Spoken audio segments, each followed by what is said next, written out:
Okay, so today we're going to be discussing chapter 15, which should have us pretty well up to um, the schedule because I started teaching the first week, and so I think your chapter 15 homework is actually due at the end of this week. So hopefully I'll be able to finish that on Thursday, and we can stay caught up, and I won't have to push a lot of due dates back. All right, so chapter 15 is dealing with chemical kinetics, and that is an important topic. This is the chapter. In this chapter, we're going to begin some topics that we're going to use throughout the rest of the course. Now, not so much with this chapter, more in chapter 16, but this is kind of the beginning of that understanding of rate and equilibrium. And this chapter is important if you go on to take other chemistry courses. We discuss kinetics in organic chemistry. Kinetics are important in biochemistry. So understanding how, the rates of reactions is what this is dealing with. And it's important for, any chemistry class that you take pretty much. So it's kind of a little bit challenging to understand some of these topics. What I'm going to do is go through and cover about half of the chapter on the PowerPoints, and then we'll go ahead and cover as much of the examples as we can. All right, so it's talking here about ectotherms, that lizards are ectotherms, and when a lizard's body temperature drops, the chemical reactions slow down in its body. So if you want to catch a lizard, you can actually throw cold water on it, which will slow its reduce the body temperature, slow the chemical processes down, and then you can actually catch it. So chemical kinetics is the study of the factors that affect the rates of chemical reactions, such as temperature. So the speed of a chemical reaction is called its reaction rate, and the rate of a reaction is a measure of how fast the reaction makes products or uses reactants. So we'll see that we can define rate in terms of either of those things, and the ability to control the speed of a chemical reaction is important. So this would be really important if you were taking, say, engineering, chemical engineering. So rate is how much a quantity changes in a given period of time. For example, the speed you drive your car is a rate, your distance that you travel per unit of time, like per hour. So the rate of your car has units of miles per hour, or if you're in another country, kilometers per hour. And so like back when cars were first made, their goal was to go a mile a minute. So they wanted to go 60, they wanted to go 1 mile in 1 minute. So that was kind of a goal. Of course, we achieved that goal a long time ago. So the rate of a chemical reaction is generally measured in terms of how much the concentration of a reactant decreases in a given period of time. So a reactant, notice that it says a reactant. So for reactants, a negative sign is placed in front of the definition. Why? Because we're losing reactants as the reaction is occurring. So if we consider this reaction, H2 plus I2 goes to 2HI. Notice these are all gases, and we're going to look at why those little subscripts are important in the next chapter, but in general, I usually leave them off unless there is a reason to denote them, okay? So just to save time, but you really should include the subscripts, but in this case, they're all gases, so it really doesn't matter. And that's supposed to be a subscript. It's not supposed to be as big as the reactants themselves. But anyway, the rate here is defined as, okay, the loss of H2 per unit time. Okay, we're going to see that we can define the rate in terms of the loss of any reactant, okay, but not all of them at the same time, just one of them, or the production of a product, okay, just one of them. So we can define rate in terms of any of the reactants and any of the products, okay, but only one of them at a time. So we can define the rate that this reaction is occurring in terms of the loss of hydrogen gas, H2, per unit time. And so that means it's going to have a negative sign because we're losing it. So minus H2 at time 2 minus H2 at time 1. In other words, the difference between those two things over the change in time, which is T2 minus T1. So we use this delta when we mean change. So delta H2 means the change in hydrogen gas concentration over delta T, which is change in time. So when we say delta something, and so we'll say delta H2 here, what we're talking about is the final concentration minus the initial concentration. Okay, and so that's why it says at T2, at time 2, minus T1, okay, at minus the concentration of H2 at T1. So we're talking about the concentration that we end up with minus the concentration that we start with over that time interval. So a reaction that has a fast rate means a large fraction of molecules react to form products in a given period of time. Means it happens very, very quickly. So this doesn't give us any information about how favorable a reaction is, or in other words, our delta G.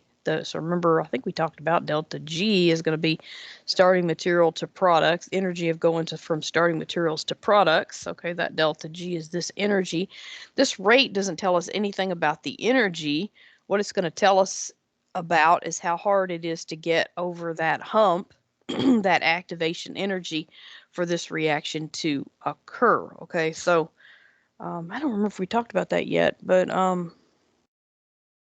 anyway, I think we'll be talking about this later on in this chapter.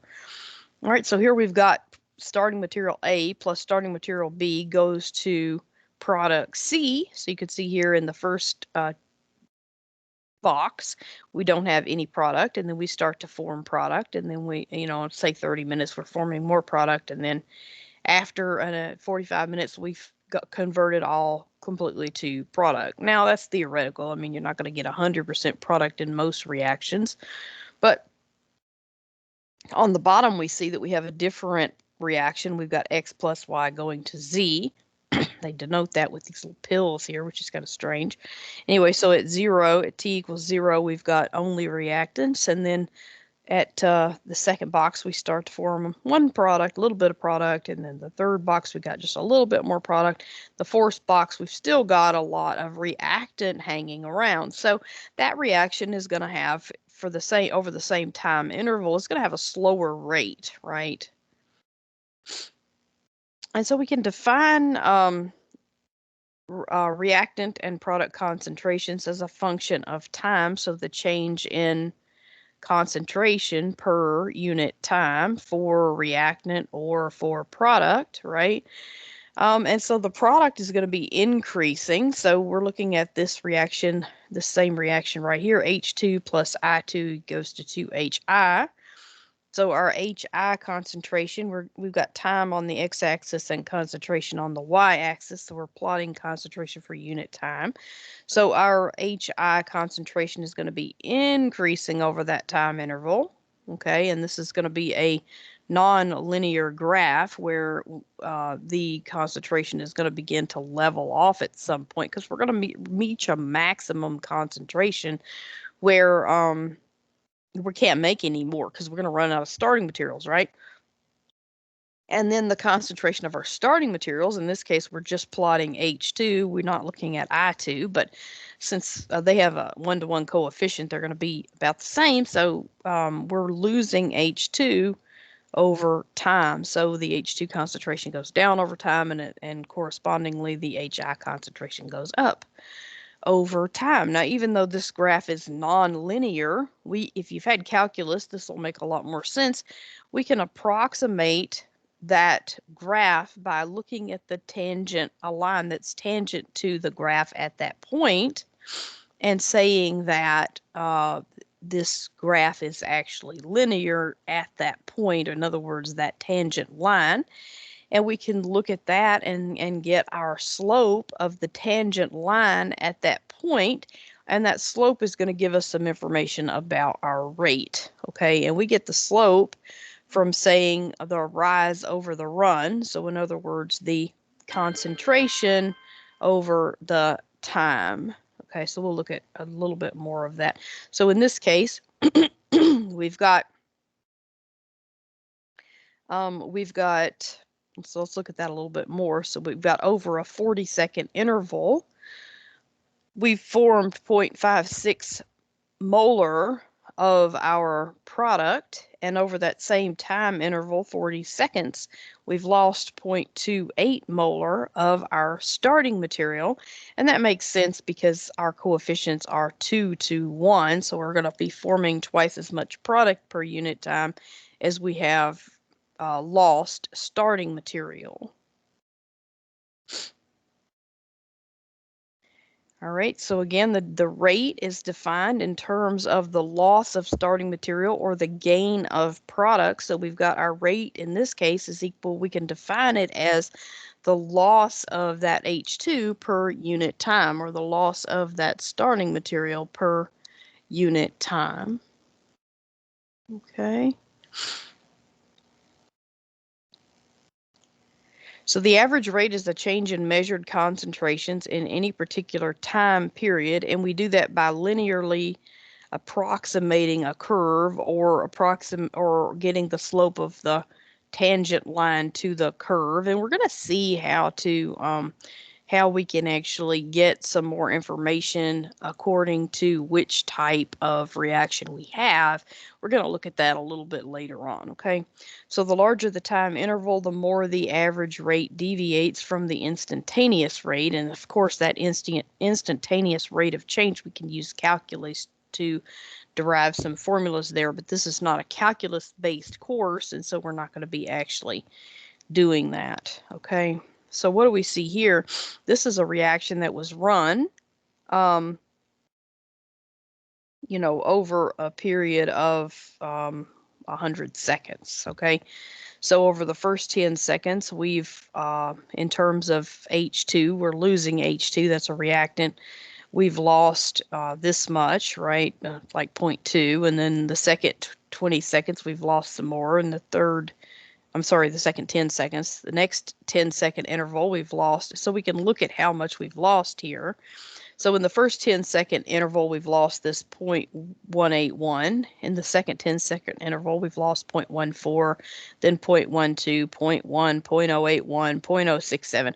So you can see the loss is going to slow down over time, and that's because it's not really linear, but we can approximate linearity over one little bitty time period to get our slope, and that's going to help us to determine the rate of our reaction. So we'll look, in other words, we can determine the rate of the reaction over that short time period, okay? So the rate is equal to the change in H2 concentration over unit time, okay? And so that would be, that's how we define the rate. Okay, and so that, of course, is the slope of that point on the curve, okay? And so we're going to actually, we're not going to do any calculus here, but what we're going to look at is some ways that we can define rate so that we can plot lines and get our rate. Okay, so that's what we're going to be doing in the next few. That's what we're going to be doing today, is redefining our rate in terms of the rate law for the reaction that we have. So we're going to learn what rate law is, and then we're going to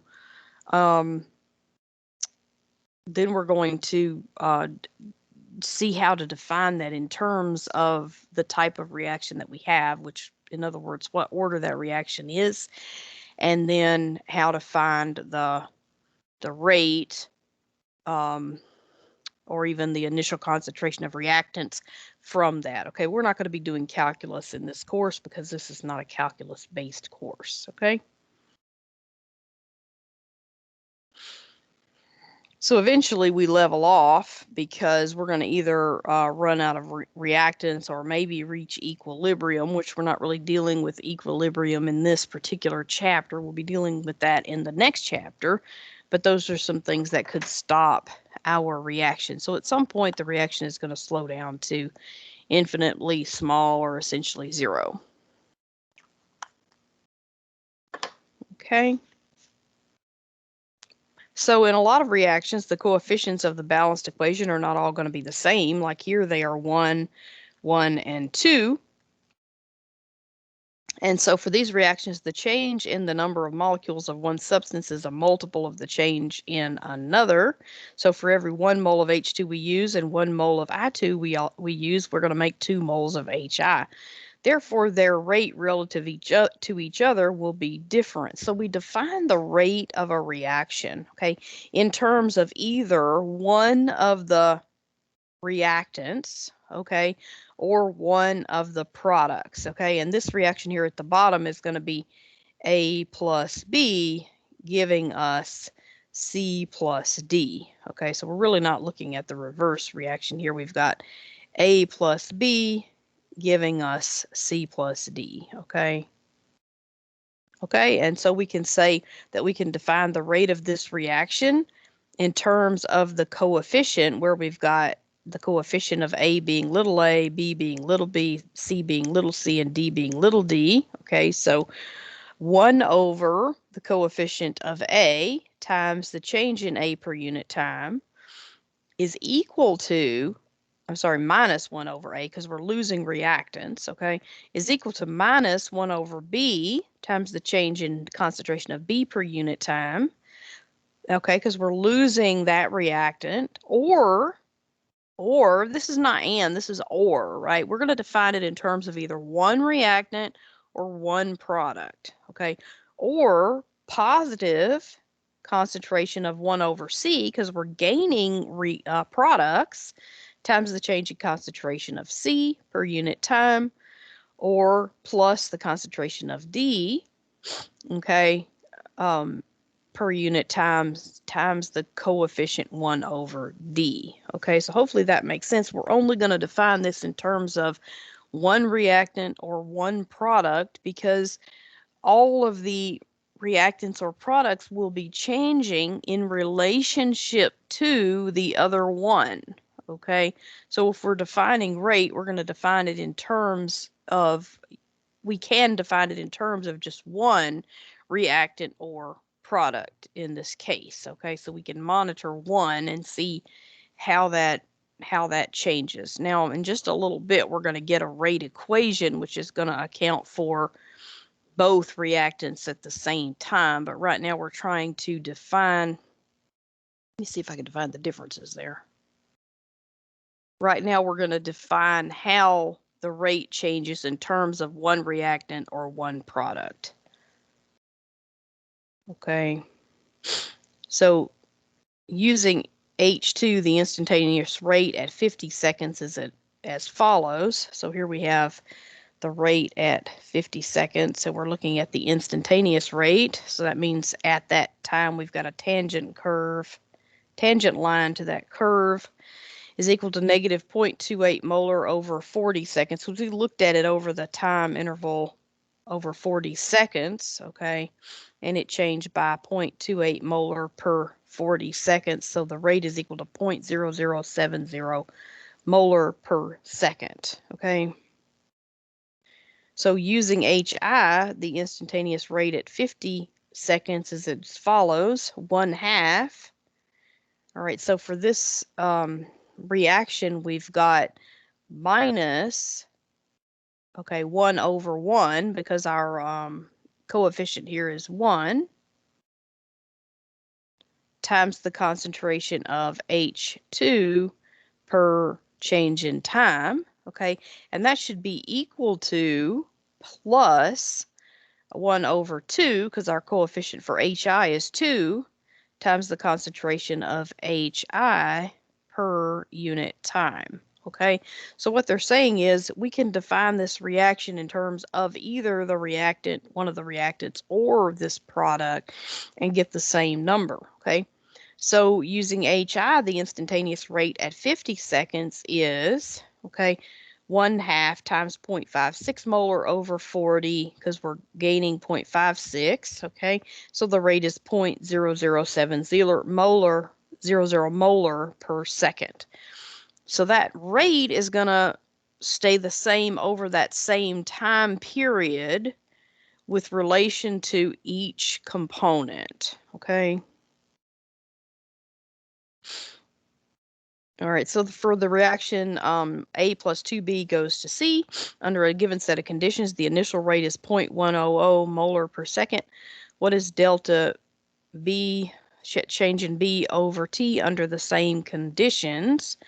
Okay, so we've got A. Oh, okay.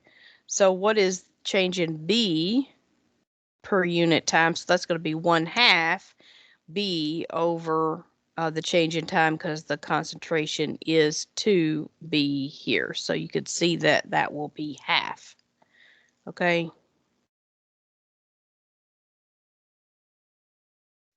All right, because the coefficient there is 2. Hold on just 1 second.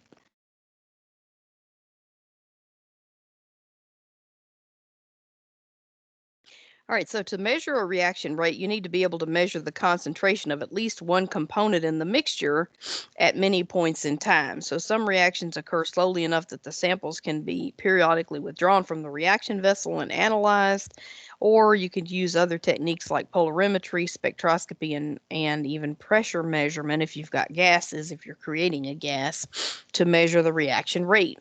Okay, so I'm not going to spend a lot of time on this because it's not something that we're really focusing on. There's no real math here for this particular course, but I mean, later on, if you take more chemistry courses, you'll learn more about this, okay? So we can use different ways to monitor a reaction, like polarimetry, which measures the change in rotation of plane polarized light over time. We have the ability to do that. Spectrophotometry, which measures the wavelength absorbed by a component, so that could either go up or down depending on if you're losing a reactant that you're measuring or gaining a product that you're measuring, or total pressure if you have a gas mixture that can change in the reaction, okay?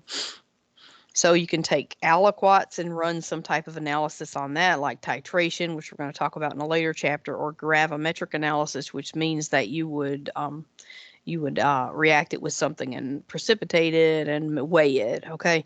So aliquot means you take a sample from the reaction mixture every so many seconds to see, and then you stop that reaction so that you can see how the reaction is occurring, okay?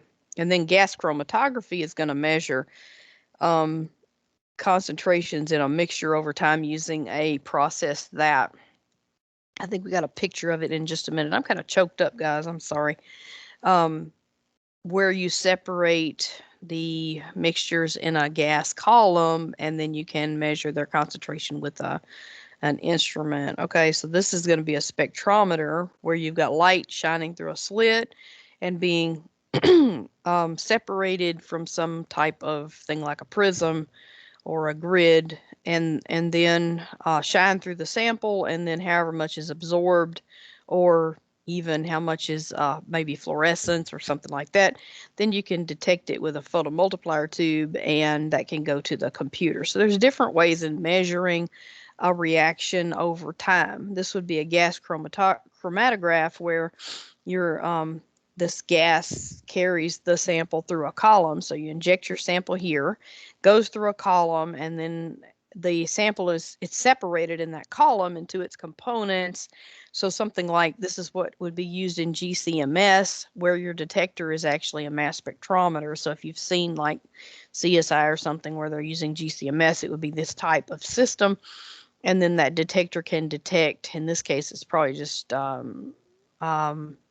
I don't know, FID or something, and that's going to detect absorption, or not absorption, but intensity per unit time, and tell you how much of each sample you had. Okay. So the rate often depends on the concentration of one or more of the reactants, okay? So the rate law is an equation relating concentration of reactants to rate when the reverse reaction is negligible, okay? So I think we should pause here and work some problems with the stuff that we've discussed up to this point, because rate law is a little bit different. That's looking at how changing the concentration of each component affects the rate of the reaction. Okay, so up until this point, we were starting with a particular concentration of all components and measuring that over time. Okay, and so as the reactants decreased, the products increase. Okay, rate law starts kind of a different topic. Okay, it's talking about how changing the concentration of one of those components is going to affect the rate. Okay, so I think we should stop here, pause here, and work some problems with that before we move on, so we don't get ourselves confused. Okay, because this, if you're trying to blend these two topics, they're a little bit, then you might get a little bit confused. So what we're looking at right now, okay, up until now, is we put an initial concentration of starting materials in, and we monitor the rate of one of those starting materials over time, and the starting material concentration is going to go down. And then if we monitor the rate of one of the products over time, the product concentration is going to go up, and they'll all be increasing or decreasing relative to each other at the same rate according to the coefficients, okay? So let's go ahead and stop, pause here and kind of work some problems with that, and then we'll come back to rate law, okay? And we only have a couple of problems here. All right, so that is 15.1. Okay, so first of all, I'm going to upload this PowerPoint. Hopefully I'll get to do that today.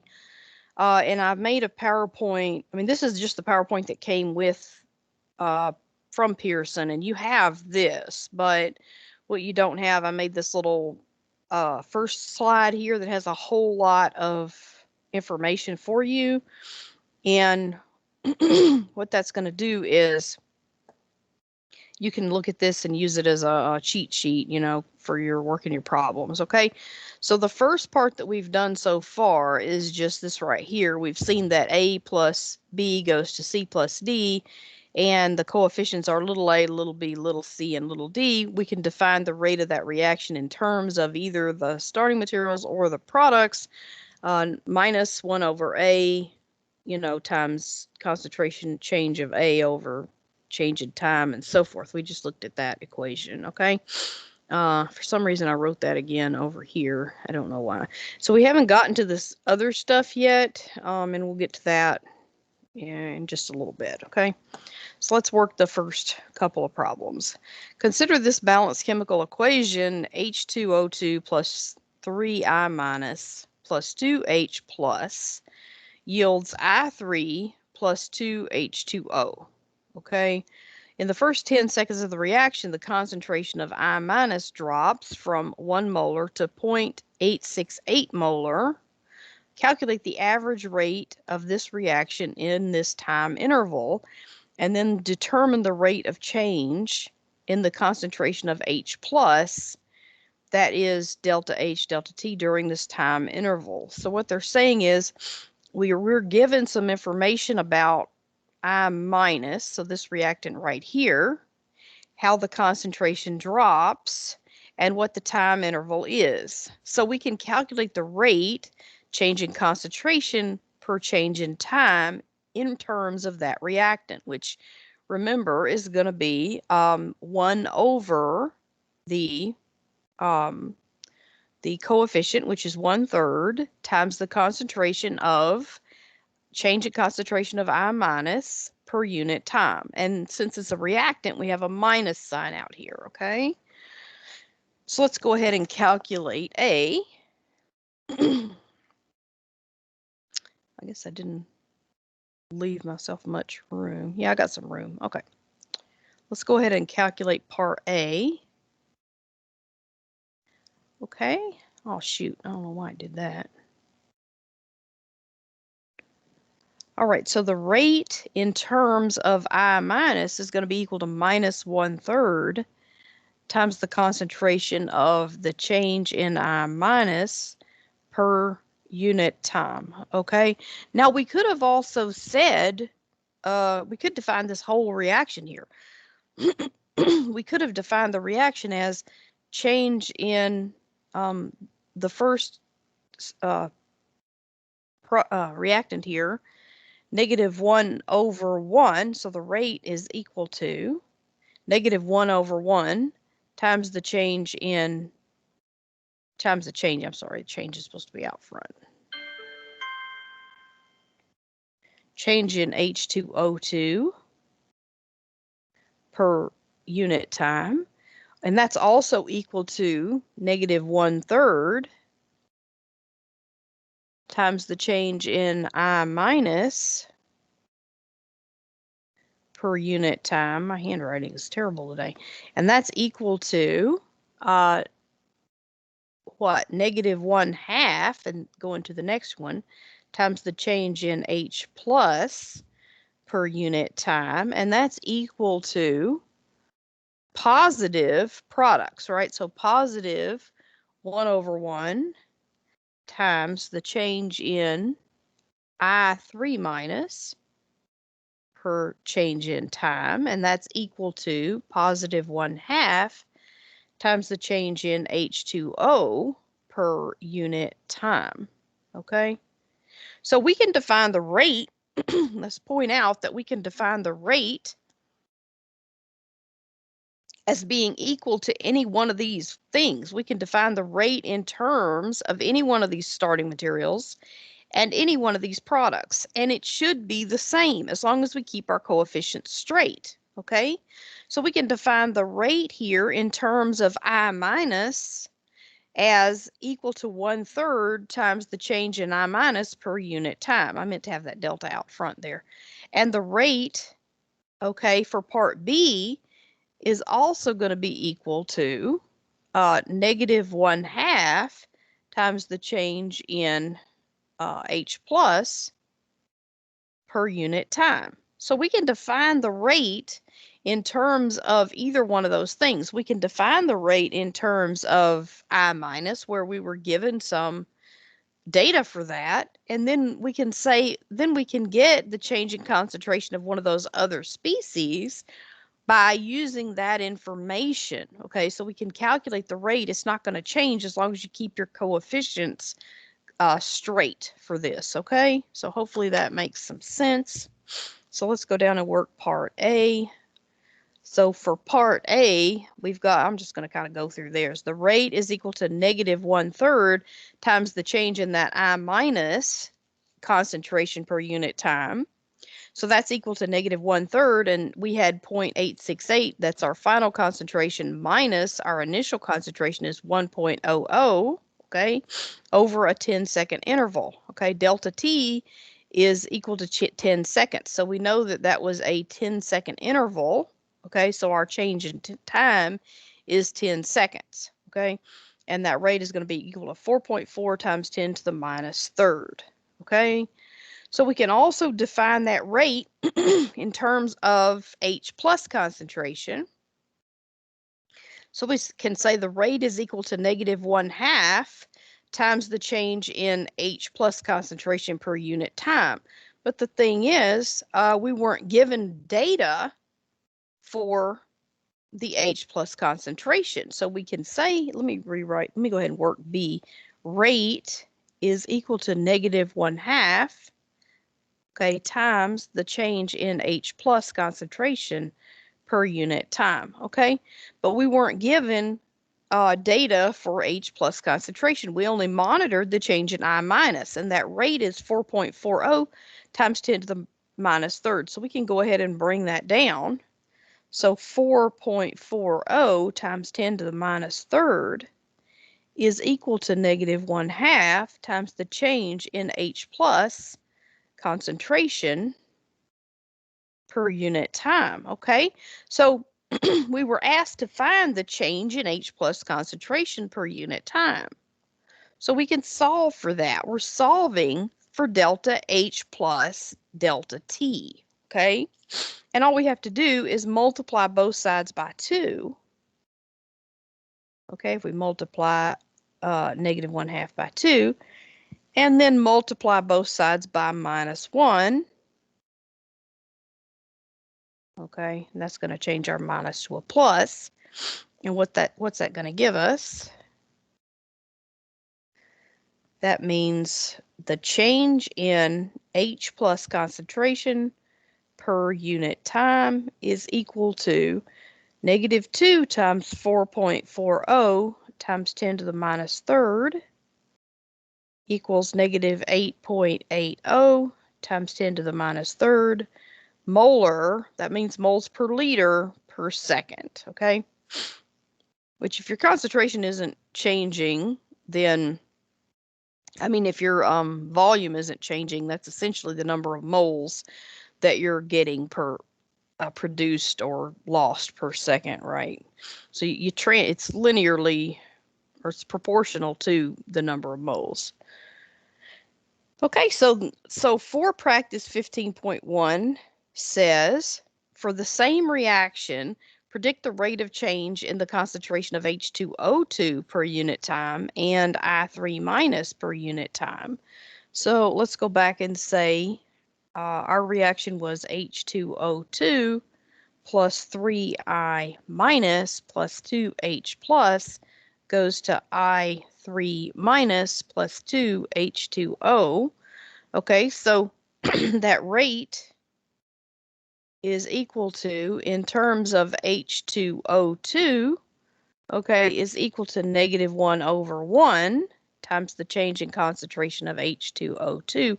And I'm only putting that 1/1 out there so people don't get confused. So obviously that's just, we could have just left that off. That's just 1 times this. And so we could just say minus the change in concentration of H2O2 per unit time.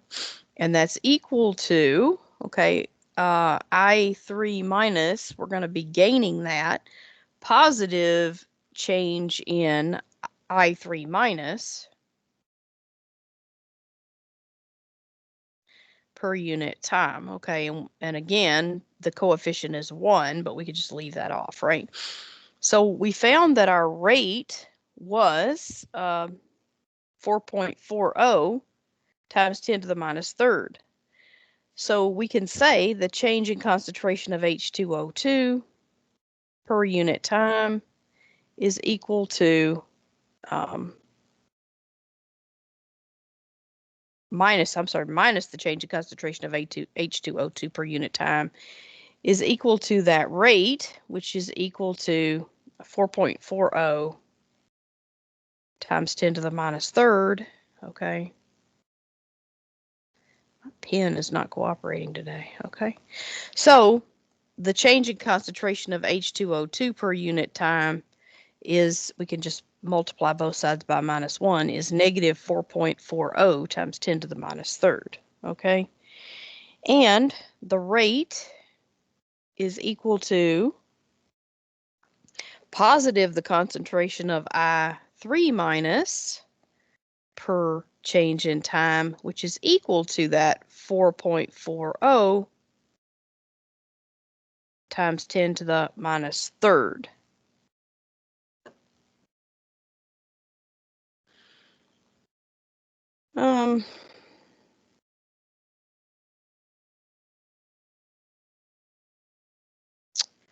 So what I'm saying here is that the change in, so let me redefine that. The change in concentration of hydrogen peroxide per unit time is -4.40 times 10 to the minus third, because we're losing that. And the change in concentration of I3 minus per unit time is positive 4.40 times 10 to the minus third, because we're gaining that. And both of them had coefficients of 1, okay? All right, so hopefully that makes sense, and we're going to go ahead and move on. All right, but before we work some more problems, we have to go back and define something else. Okay, so give me just 1 second.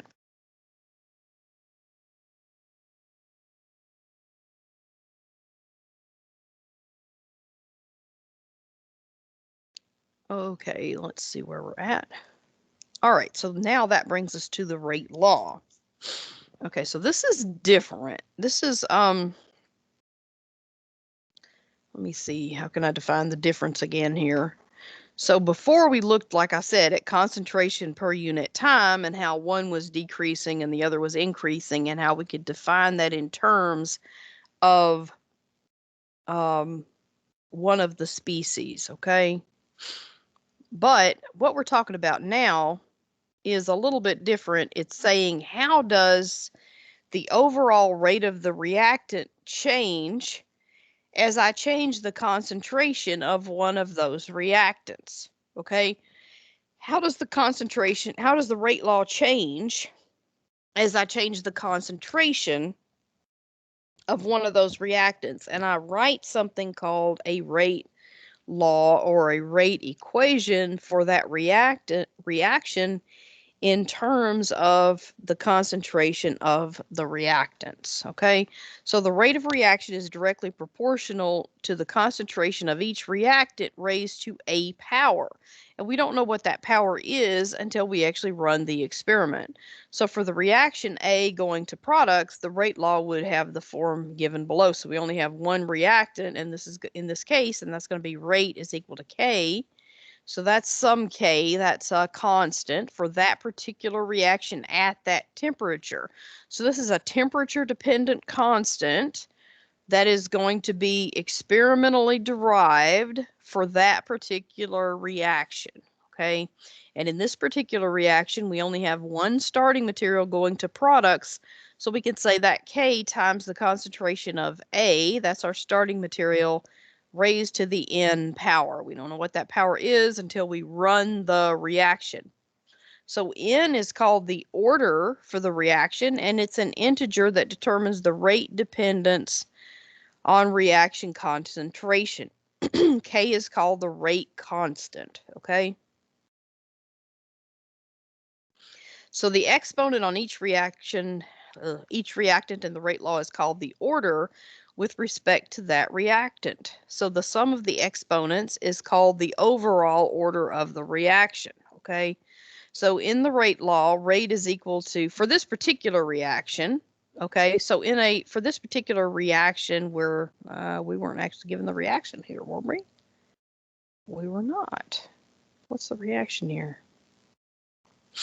I think we should probably look at the reaction, don't you?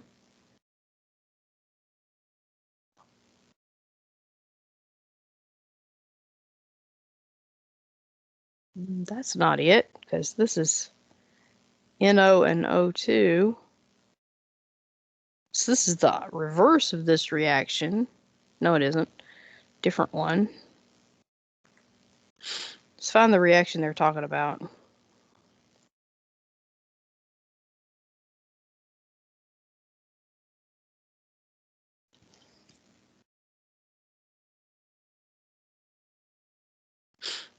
I don't know. So I guess it's NO plus O2 going to NO2 or something like that. I don't know what they're getting at here. Okay, so we're saying NO, so some reaction like NO plus O2 goes to, I'll just say products, okay? Goes to products, okay? So the rate is equal to some K times the concentration of the starting materials, NO, times the concentration of O2, okay? And in this case, this reaction was reaction was performed, and the rate equation was experimentally determined to be squared for NO and just O2 to the first power, okay? So we say in that case that the reaction is second order with respect to NO and first order with respect to O2. Now, this would be a third order overall reaction because 2 plus 3 equals 1, 2 plus 1 equals 2 plus 1 equals 3. Okay, and so we got third order overall. Okay, so so this is a third order overall reaction, which is second order with respect to NO and first order with respect to O2. Okay, so that's the way you write a rate equation when you're changing the rate of the starting materials to determine how changing the rate of each of those starting materials affects the overall reaction. Now, this is different from what we did previously. What we did previously was just that one example where we're starting with a set amount of starting materials going to products and monitoring that reaction over time. In this one, we're going to be changing the concentration of starting materials and seeing how that affects the rate overall, okay? Okay, so in this case, if we double the concentration of O2, so let's see how that's going to affect things. If we double the concentration of O2, then that's the same thing as doubling the rate, okay? If we double, well, I should have put that inside. Let's put that inside. If we double the concentration of NO, then that's going to be quadrupling the rate. Okay, so you can see how these exponents will affect the rate if we change the concentration. Okay, so we'll get to that. So if a reaction is zero order, the rate of the reaction is always the same, no matter how you change the concentration of the reactant. So doubling the starting material, A in this case, has no effect on the rate. If a reaction is first order with respect to a reactant, in this case A, the rate is directly proportional to the reactant concentration. So doubling A will double the rate. If a reaction is second order with respect to the starting material, the rate is directly proportional to the square of the reactant concentration. So doubling A will quadruple the rate of the reaction, because that would be like putting 2A in here, and 2A squared is 4. Okay, so that would be quadrupling the rate. So if we look at the difference in these, so a zero order reaction, if we are decreasing A, okay, then our rate will decrease linearly. And so for a first order reaction, so we're actually in this case starting with a set amount and then watching the reaction over time.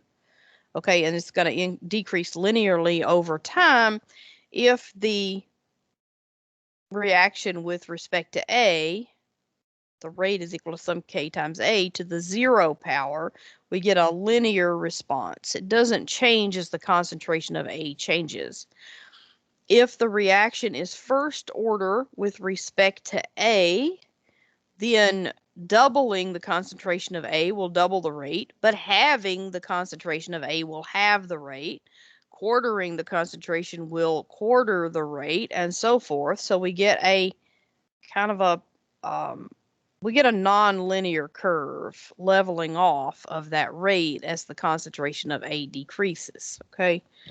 And then if the reaction is, and that would be, let me rewrite that. That would be a first order reaction, right? First order.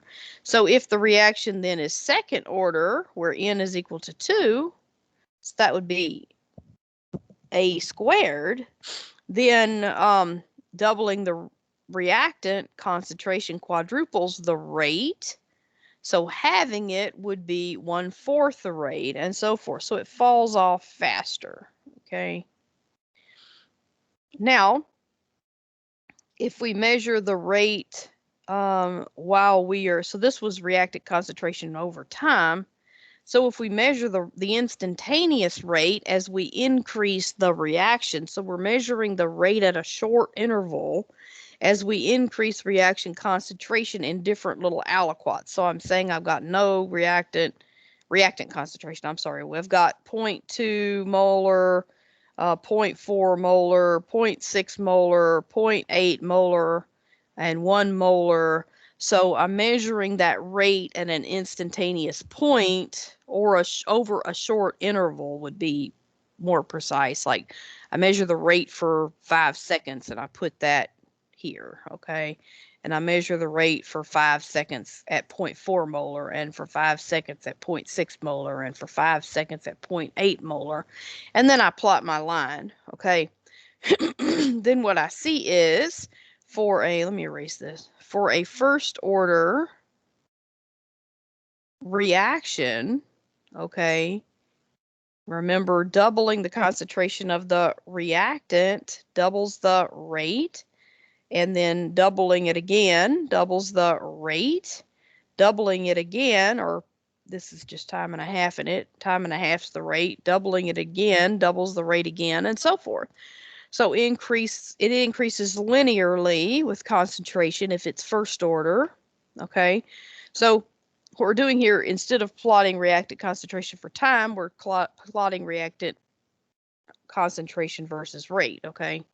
And then if that reactant, if the rate equation is R equals K times A to the 0 order, then changing the concentration does not change the rate. So we just get one set concentration, okay? So that, I mean, one set rate. So whatever that rate is, so that could be, it could be here or it could be here, you know, just wherever. It just doesn't change over time. I'm sorry, it doesn't change by changing the concentration, okay? So for the next one, we've got second order. So rate is equal to some K times the concentration of A squared. If you have that, and this is all determined experimentally, then doubling the concentration quadruples the rate, okay? Doubling it again quadruples the rate, right? So it's going to go up faster, okay? All right, so that's the way we can determine what our rate equation is with respect to a reactant. So for a particular reaction in which A is going to products, a doubling of the concentration of A causes the reaction to double. What is the order? Then that's going to be first order with respect to A. So the rate law in this case must be experimentally determined. We can use a method of initial rates where data from different experiments, that's what I was talking about, with varying starting concentrations of reactants and corresponding initial rates are given. So that's what I was just talking about, okay? Determine how the rate is impacted by a change in a single reactant in different experiments. So we put in that amount of reactant and we measure the change in concentration over a very short period of time. Then we add more reactant, measure the change over a short period of time, and so forth, okay? So the rate law shows the relationship between rate and concentration. So it's useful to have an equation relating concentration with time. Using calculus, we can obtain the integrated rate law that shows the relationship between the concentration of A and the time of the reaction. But we're not going to be using calculus. What we're going to do is, in other words, I'm not going to be deriving this equation for you. What I'm going to be doing is just showing you how to use that equation, because what we have to do is find, well, we're going to be doing different things. So we're going to be finding whether a reactant is 0 order, first order, second order, so we can derive our rate equation in the first place, where rate is equal to some K times the concentration of A times the concentration of, say, B, so to the N and then to the, Y or whatever. So we're going to be determining what N and Y are, okay, from in one experiment. And then in another experiment, we may be given the rate equation and we may have to determine the slope so that we can get, what is the slope here? It gives us K, okay? And then ln of A will give us the initial concentration as our y-intercept. So we can look at this and we can get different information depending on what we're looking for, okay? And then our rate is given in molar per second. So K is generally seconds to the -1, okay? All right, so wait a minute. We need to stop and work a couple of problems so we don't get confused, okay? So backing up again, how do we determine the order of a reaction? So I'm going to go ahead and do some of those, and then we'll come back to how we can use that in the integrated rate laws, okay? So first we're going to determine how do we determine our rate laws, and then we're going to come back and say, what can I do with these rate laws now that I've determined them, okay?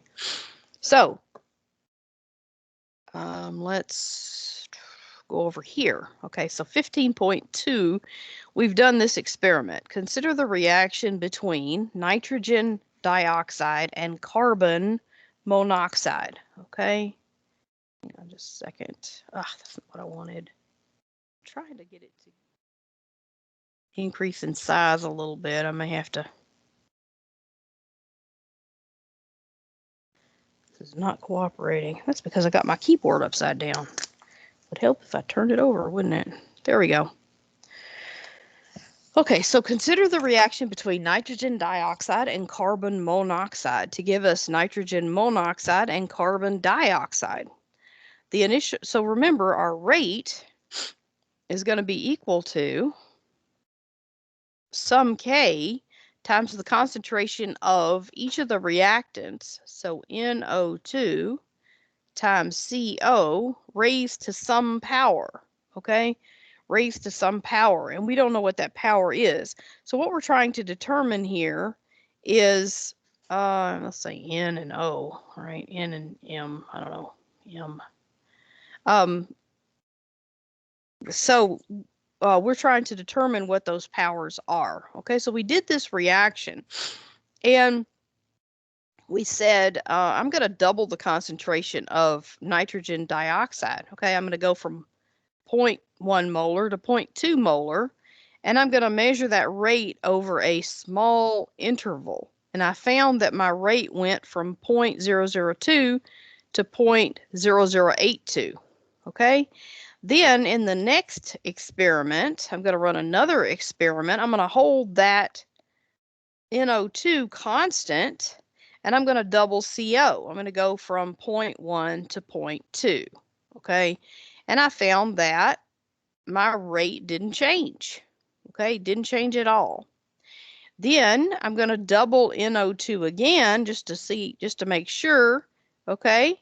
And I actually halved the concentration of the CO, and I found that doubling it again should have doubled, let's see, no, I quadrupled my rate again, okay? So let's go down here and kind of examine this. So in the first step, I doubled the concentration of NO and kept the CO constant, and I found that I quadrupled my rate. I went from 0.2 to 0.82, okay? And the next one, I held the NO2 constant and doubled the CO, and I found that my rate didn't change, okay? My rate didn't change, okay? And in the next experiment, I doubled each of the starting materials, and I found out that I got a quadrupling of the rate again. Okay, so what does that tell me about my rate equation? Can I derive my rate equation from that? So remember that if you, we talked about this earlier, that if you, so let's write that down. Rate is equal to some K. Okay, we don't know what that K is from this particular reaction. Okay, some K times the concentration of NO2 times the concentration of CO. Now, rate is going to be dependent, the K is going to be dependent on temperature, and that's also experimentally measured. Okay, and so in this case, changing the concentration of carbon monoxide did nothing to the rate. So I can say the carbon monoxide is raised to the 0 power. Why is it that? Because anything to the 0 power is 1. It doesn't change my rate to change my concentration of carbon monoxide, okay? And the NO2 is to the 2nd power because doubling the rate, the NO2 concentration quadrupled the rate, okay? So if it had the effect of quadrupling the rate, then I know that my rate equation must have been some K times NO2 squared. So I could write that rate equation just completely leaving the CO out. Rate is equal to some K times the concentration of NO2 squared. That would be my rate equation. But there's also another way to determine this particular rate, and that is you can actually do it just by using an equation. You can say the rate at time 2, or I'm sorry, in experiment 2. So rate 2 over rate 1 is equal to some K times A to the power of N, okay, for the second experiment over K times the concentration of A to some N times for the first experiment, okay? So in other words, if I plug in the rate that I got for the second experiment, the rate that I got for the first experiment, the concentration of A for the second experiment, the concentration of A for the first experiment, in other words, where A is changing, then I can calculate N. Okay, so in other words, I could have found this too by plugging it into this equation from my data. So you've got to use an experiment where the rate of that particular species is changing. So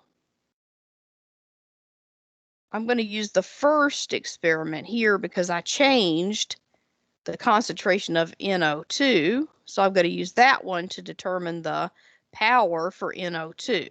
Okay. So to get the NO, and then I got to do another experiment, I'm sorry, to get the power for CO. So I could determine those this way instead. Then my second experiment, I doubled the CO concentration, and I'm going to use that to get my exponent for CO. So you could do it this way, or you can do it by just inference, okay? But the inference is not always going to be straightforward, and that's why we're going to use this equation, learn to use this equation, okay? Because they give you a problem that's not straightforward. So to determine the exponent for NO2, here's what we do. We say rate 2 over rate 1 is equal to some K times the concentration of NO2 to the N over the concentration times NO2 to the N at the first experiment, okay? And so that's going to be 0.0082, we'll look at that in just a minute again, molar per second over 0.0021 molar per second is equal to K times 0.020 molar to the N over 0.10 molar to the N. Okay, so let's go back up and see where I got those numbers from.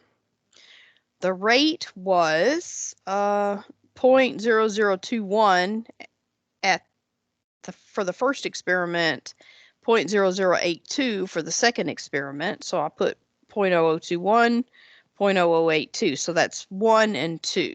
Okay. And then I've got the concentration 0.20, 0.10 for 1 and 2. Okay. Raise those both to the power of n. So a lot of this is going to cancel. I can say this cancels, this cancels, this cancels, this cancels, this cancels, this cancels. And so I'm left with, let's go up here. So 0.0082 divided by 0.0021, 3.9 is equal to 0.020 over 0.10 to the n, okay? And so that's going to be equal to 2 to the n, okay? So how do I get the 2 to the n? How do I get this n out of here? So there's a trick. If I take the log of 3.9, okay, I can say that's equal to the log of 2 to the n, okay? I didn't draw that very well. I guess you can kind of see that, right? Maybe I'll draw that out better. Of 2 to the n, okay? And so then there's a rule that says the log of a number to a power, I can bring that n out in front.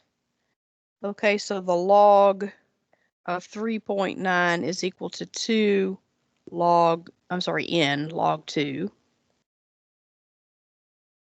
N log 2. Okay, so n is equal to log 3.9 over log 2. And that's equal to about 1.96, which is equal to 2. So that tells me that my n for this rate equation for NO2 is equal to 2. So the rate is equal to some K times the concentration of the reactants raised to a power. So I just calculated that the power for NO2 is 2. Of course, I could have told you that just by looking at the experimental data, but it's not always so straightforward. So now we're going to calculate our N for CO.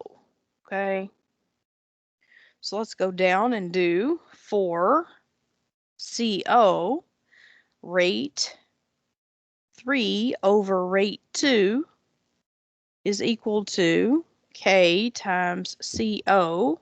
I'll just use N again. 3 over K times CO to the N for number 2. And so going back up, we can get that experiment. Okay, so now I've got it outlined in blue here.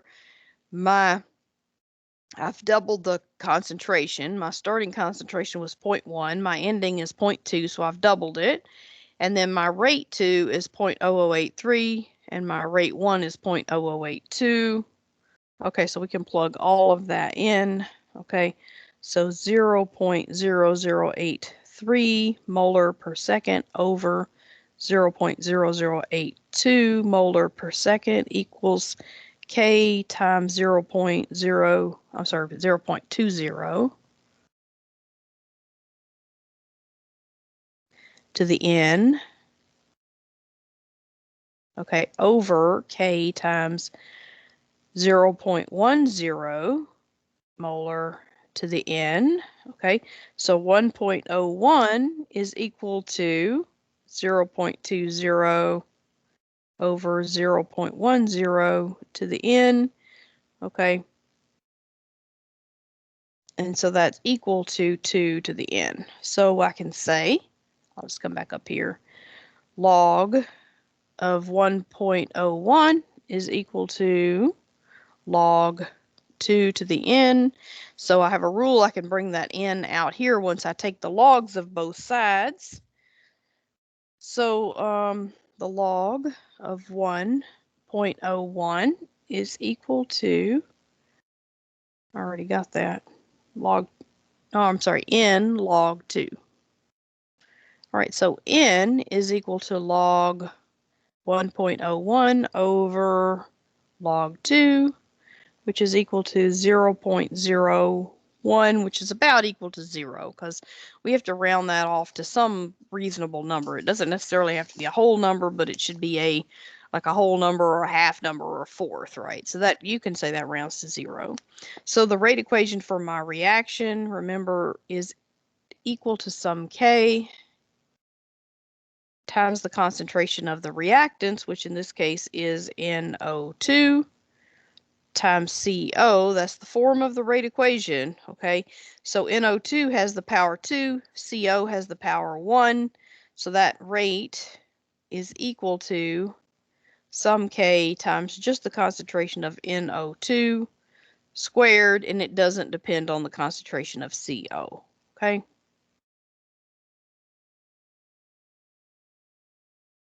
All right, so let's look at B. I think I'm going to have time to work like one more. I think we're going to be, what does it say for B here? The rate constant for the reaction. Oh, okay, so we can actually determine the K also. All right, so remember that the rate is equal to some K times the concentration of NO2 squared. So you can just take one of those numbers, one of those experiments, and plug it back in. Okay, so in this case, we're going to use the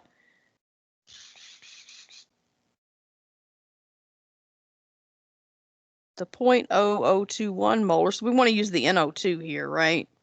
I'm sorry, the 0.0021 and 0.10. Okay, we can use this experiment. You could actually have used any one of these experiments for this, okay? As long as you're, you know, I mean, you've got both reactants in there. So really it doesn't matter for this one because the only thing depends on is the concentration of NO2. So you could use any one of those points, okay? So we can solve for K here. So K is equal to the rate over the concentration of NO2 squared, which is equal to 0.0021 molar per second over 0.10 molar squared, which is equal to 0.21 molar to the minus 1 second to the minus 1. Okay. All right. So because this gives us molar squared and molar cancels into one of them, and we get seconds on the bottom. Okay. Well, I got 15 minutes left, so I'm going to try to go ahead and work one more problem, and this one is a little bit different. It's the same type of problem that we just worked, but it's going to give us a strange answer. And it says 15.2. Okay.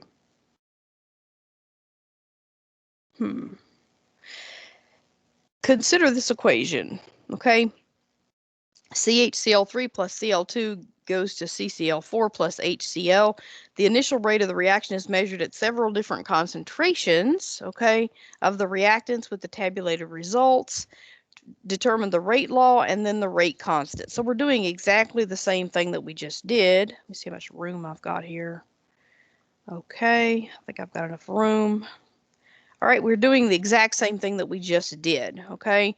But the problem is, for this particular problem, you can't really just look at this and determine what your rate equation is because we're going to find that we're going to have an actual fractional number, and that can actually happen. It's rare, but it does happen. But remember, the form of the rate equation is equal to some K times the concentration of the reactants. Our reactants are this and this. To the N, and then Cl2, let's just say to the M, okay? So we got to find N and M, and we're going to do that by plugging in some experimental values, okay, into our equation that we just learned.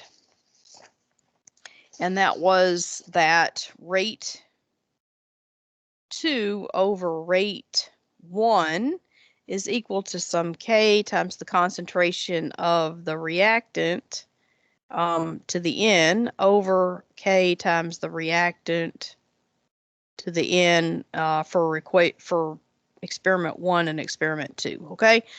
So we only use these values when you're actually changing the concentration of that reactant. So for methylene chloride, we're first going, no, this is, I'm sorry, trichloromethane, okay? So this is, we are actually doubling it here, okay? And then we're keeping the chlorine constant. So if we're going to use that first experiment to determine the N for this one, okay, and then I'll change colors. So we're going to use this. This is our concentration 2 and 1. So this is 2 and this is 1, okay? And this is our rate 2 and 1. This is rate 2 and rate 1, okay? Then we're going to go for the chlorine. We're going to double it, okay? And then we're going to use our I'm sorry, yeah, that's right.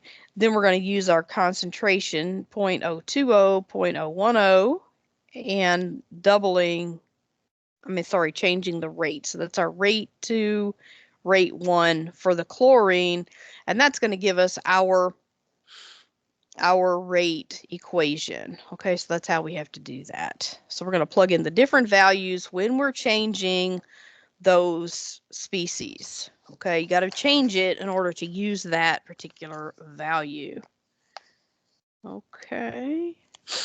All right, so I'm not going to write down that table all over again, but I'm going to say 4CHCl3 rate 2 to rate 1 is equal to K times CHCl3. Doesn't matter.